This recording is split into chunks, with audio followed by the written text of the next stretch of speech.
இனியாவோட வீட்டில் சுதாகர் ஃபோனில் யார்கிட்டயோ பேசிக்கிட்டு இருப்பாரு.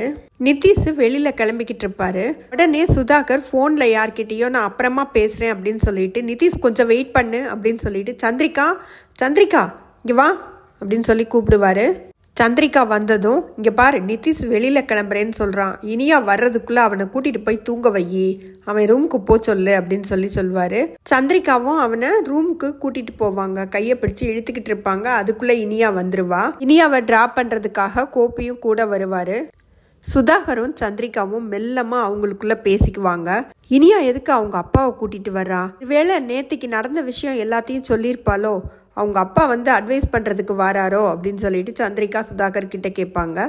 சுதாகர் தெரியலையே, பார்க்கலாம் அப்படின்னு சொல்லிட்டு மெல்லமாக பேசிக்குவாங்க. கோபி உள்ளே வந்ததும் தெரியாத மாதிரி, சுதாகர் வாங்க வாங்க வாங்க சம்மந்தி உட்காருங்க அப்படின்னு சொல்லுவார். கோபி நிதிஷை பார்த்துட்டு, எப்படி இருக்கீங்க மாப்பிள்ள, நல்லா இருக்கீங்களா, வணக்கம் அப்படின்னு சொல்லுவார். நிதிஷ் பதில் எதுவுமே சொல்லாமல் கடகடன்னு எழுந்து உள்ளே போயிடுவார். நீயா மனசுக்குள்ளே என்ன நினச்சிக்குவாங்கன்னா, நல்ல வேலை நேத்திக்கு மாதிரி இல்லை, கொஞ்சம் நார்மலாவது இருக்கிறாரு அப்படின்னு நினச்சிக்குவாங்க. கோபி சுதாகர் கிட்ட, ஏன் நிதிஷ் எழுந்து போகிறாரு, ஏன் எதுவுமே பேச மாட்டேங்கிறாரு, எதுவும் கோவமாக இருக்கிறாரா அப்படின்னு கேட்பாரு. அதுக்கு சந்திரிகா, ஆமாம் அவன் கோவமாக தான் இருக்கான், இனியாவை கூட்டிகிட்டு டின்னருக்கு வெளியில் போகலான் இருந்தான், ஆனால் இனியா வர்றதுக்கு லேட் ஆயிடுச்சுல, அதனால தான் கோவமாக இருக்கான், வேற ஒன்றும் இல்லை அப்படின்னு சொல்லுவாங்க சந்திரிகா. இனியா நீ ஏதாச்சும் மெசேஜாவது அனுப்பிச்சிருக்கலாம்ல அப்படின்னு கேட்பாங்க. இனியா என்ன சொல்லுவாங்கன்னா, நான் ஏற்கனவே மெசேஜ் எல்லாம் அனுப்பிச்சிட்டேன் ஆண்டி, அவங்க தான் பார்க்கல அப்படின்னு சொல்லுவாங்க.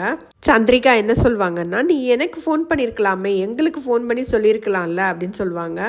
கோபி என்ன சொல்வாருன்னா, நாளைக்கு இனியாவோட பர்த்டே, அது தெரியுமா உங்களுக்கு, நாளைக்கு இனியாவோட பர்த்டேங்கிறதுனால இன்னைக்கு அவள் அம்மாவோட ஷாப்பிங் போயிருந்தா, அதனால லேட் ஆயிடுச்சுன்னு அவளை ட்ராப் பண்ணிட்டு போகலான்னு வந்தேன் அப்படின்னு சொல்வார்.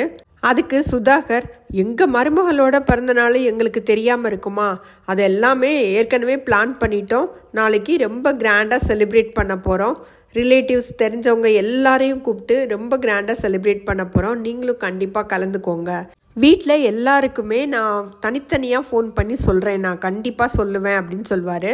இனியாவுக்காக சந்திரிகா கூட ஒரு கிஃப்ட் வாங்கி வச்சுருக்காங்க அப்படின்னு சொல்வார். சந்திரிகாவுக்கு ஒன்றும் புரியாது, என்னடா திடீர்னு இப்படி சப்போர்ட் பண்ணி பேசுகிறாரே அப்படின்னு சொல்லிட்டு என்ன ரியாக்ட் பண்ணுறதுனே தெரியாது. சுதாகரை பார்த்துட்டு அப்புறமா ஆமாம் நானும் கிஃப்ட் வாங்கி வச்சுருக்கேன் அப்படின்னு சொல்ல முடியாமல் சொல்லுவாங்க. டின்னர் சாப்பிட சொல்லுவாங்க. கோபி வேண்டான்னு சொல்லிடுவாரு, நான் ஏற்கனவே சாப்பிட்டுட்டு வந்துட்டேன் அப்படின்னு சொல்லிடுவாரு. எல்லாம் பேசி முடிச்சுட்டு கிளம்பும் போது இனியா கேட்டு வரைக்கும் வந்து விடுறேன்னு சொல்லுவாங்க. அதனால இனியாவை கூட்டிட்டு போயிடுவாரு கேட்டு வரைக்கும். அதுக்குள்ள சுதாகரும் சந்திரிகாவும் அவங்களுக்குள்ள பேசிக்குவாங்க. எதுக்குங்க இப்போ இனியாவுக்கு பிறந்தநாள் கொண்டாடுறீங்க, ரொம்ப அவசியம் பாருங்க அப்படின்னு சொல்லி சந்திரிகா திட்டுவாங்க.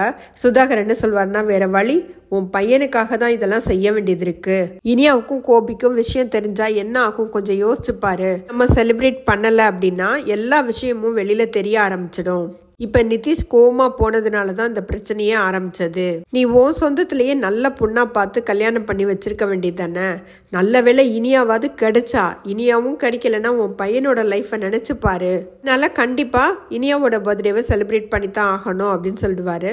அடுத்த நாள் காலையில பாக்கியாவும் ஈஸ்வரியும் கோயிலுக்கு போயிருப்பாங்க. இனியாவோட பேர்ல அர்ச்சனை பண்ணுவாங்க. கோயில்லையே உட்காந்து 2 பேரும் பேசிக்கிட்டு இருப்பாங்க. மறுபடியும் கோபியோட சேர்ந்து வாழ்றத பற்றி தான் ஈஸ்வரி பாக்யா கிட்ட பேசுவாங்க. பாக்யா அதெல்லாம் முடியாது அப்படின்னு சொல்லிடுவாங்க. ரொம்ப நார்மலாக தான் பேசிக்கிட்டு இருப்பாங்க, சண்டையெல்லாம் போட மாட்டாங்க. அப்போது சுதாகர் ஈஸ்வரிக்கு ஃபோன் பண்ணி, இந்த மாதிரி இனியாவுக்கு பர்த்டே செலிப்ரேட் பண்ணுறோம், அதனால கண்டிப்பாக வரணும் அப்படின்னு சொல்லுவார். பாக்யாவும் பக்கத்தில் இருக்கிறாங்க அப்படின்னதும் அவங்கக்கிட்டேயும் ஃபோனை கொடுக்க சொல்லி அவங்கக்கிட்டேயும் பேசி வர சொல்லுவார். பாக்யாவும் வரேன்னு சொல்லிடுவாங்க. பாக்யா அந்த வார்டு கவுன்சிலர் ஏழுமலை வீட்டுக்கு போவாங்க. அவங்க ஒய்ஃபை பார்க்குறதுக்காக போவாங்க. போன உடனேயே கவுன்சிலர், வாங்க மேடம், வாங்க வாங்க வாங்க, என்ன இந்த பக்கம், ஏதாவது பிரச்சனையா, எதுவும் யாரோ கலாட்டா பண்ணாங்களா, என்னன்னு என்கிட்ட சொல்லுங்க அப்படின்னு சொல்லுவார். அதெல்லாம் ஒன்றும் இல்லைங்க, உங்கள் ஒய்ஃப் எப்படி இருக்காங்கன்னு பார்க்குறதுக்காக வந்தேன் அப்படின்னு சொல்லிட்டு உட்காருவாங்க. அவங்க ஒய்ஃபும் வருவாங்க, வந்துட்டு பேசுவாங்க. ஹாஸ்பிட்டலில் எனக்கு நேரம் ஆயிடுச்சு அப்படிங்கிறதுனால உங்கள் பையனை கூப்பிட்டு அவங்கக்கிட்ட ஒப்படைச்சிட்டு நான் கிளம்பிட்டேன், அதனால தான் இப்போ எப்படி இருக்கீங்கன்னு பார்க்குறதுக்காக வந்தேன் அப்படின்னு சொல்லுவாங்க. வார்டு கவுன்சிலரோட ஒய்ஃப் என்ன சொல்லுவாங்கன்னா, ஐயோ என்னை ரோட்லேயே விட்டுட்டு போகாமல் ஹாஸ்பிட்டலில் போய் அட்மிட் பண்ணீங்களே, அதுவே ரொம்ப பெரிய விஷயம், ரொம்ப நன்றி அப்படின்னு சொல்லுவாங்க. இதோட இன்னைக்கு எபிசோடு முடிஞ்சது.